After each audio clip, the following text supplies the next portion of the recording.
कहना धन्य का। सत्संग जी, सतगुरु माता जी की असीम कृपा है जो आज इस रूप में हम इतना प्यारा समागम कर पा रहे हैं। सत्संग जी, एक शायर ने बहुत प्यारी बात कही है कि कभी खुशी होती है, कभी गम का समंदर होता है, मौसम तो इंसान के अंदर होता है। सत्संग जी, अगर अंदर का मौसम ठीक है तो बाहर कैसी भी सिचुएशन है इंसान हमेशा खुश रहता है। लेकिन अगर अंदर का मौसम ठीक नहीं है तो बाहर कितनी भी फैसिलिटी हैं इंसान परेशान ही रहता है। और इस अंदर के मौसम को महात्मा कहते हैं कि सतगुरु की कृपा से ही ठीक किया जा सकता है।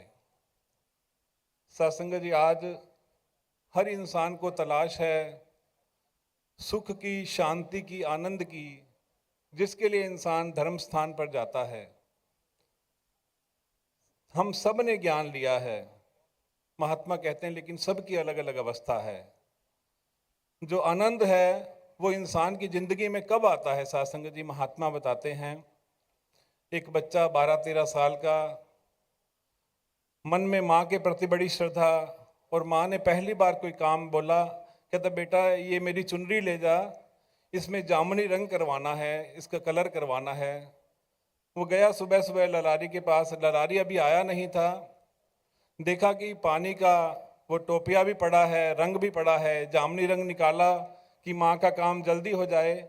उस टोपिये में डाला पानी में, उसमें चुनरी भिगोई, 2-3 बार बाहर निकाली। अंदर तो ऐसा लगता था चुनरी पे रंग चढ़ गया है, लेकिन जैसे ही बाहर निकालता रंग नहीं चढ़ा होता। इतने में वो चुनरी रंगने वाला आता है, कहते बेटा क्या बात हो गई? कहते देखिए ना, चुनरी रंग नहीं रही।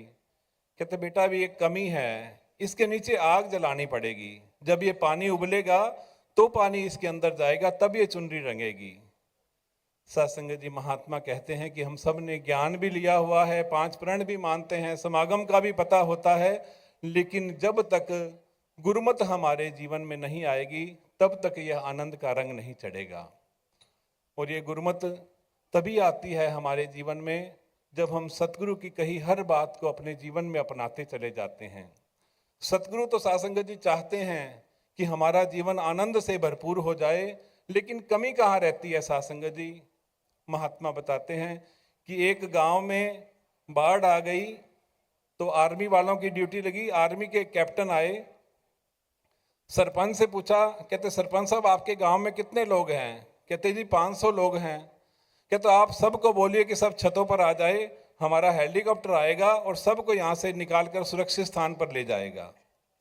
अब 1 घंटे बाद वो कैप्टन साहब दोबारा आए सरपंच साहब के पास। कहते भाई साहब आप तो कह रहे थे कि 500 लोग हैं, 1000 लोगों को तो हम निकाल चुके हैं, 300 और खड़े हैं।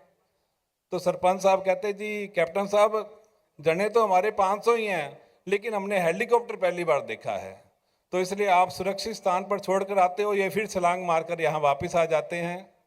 सत्संग जी, कहीं ना कहीं हमारी भी यही अवस्था होती है। सतगुरु तो हमें आनंद से भरपूर करना चाहते हैं, हम फिर उन्हीं वैर में, विरोध में, नफरत में पड़ जाते हैं। आओ सत्संग जी, कृपा करो, सतगुरु से यही अरदास है कि आप कृपा करो कि ये गुरमत हम सबके हिस्से में आ जाए। सत्संग जी, प्रेम से कहना धन निरंकार जी।